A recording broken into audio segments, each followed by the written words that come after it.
এই হচ্ছে জগন্নাথ মন্দিরের গেট। তো আমরা অ্যাকচুয়ালি ওই দিক দিয়ে যাচ্ছি না আজকে, তো পরে আসবো। এখন যাওয়াটা খুব মুশকিল, এখন প্রচণ্ড ভিড়। আপাতত একটা রুমের জন্য আমরা দেখি কোথায় রুম পাওয়া যায় আজকে। আর আজকে যেহেতু আমরা নিউ দীঘায় যাচ্ছি, আর পরে আমরা বেরোবো, বেরিয়ে জগন্নাথ মন্দিরটা একবার দেখাবো। আর আমার ইচ্ছা জগন্নাথ মন্দিরটা দেখার, কারণ ভিডিওতে আমিও দেখেছি প্রচুর। আর দেখবো আজকে নিজের চোখেই গিয়ে দেখবো কতটা কিরকম অ্যাকচুয়ালি, কতটা সুন্দর মন্দিরটা এটা। তো জামটা তোমরা দেখো রাস্তার, মারাত্মক জাম, মানে বিভৎস লেভেলের জাম।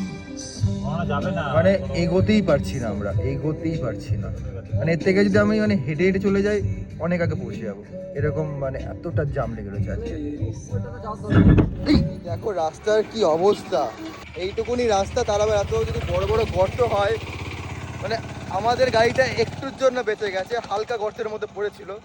এইটুকুনি রাস্তা এরকম গর্ত থাকলে খুবই বিপজ্জনক।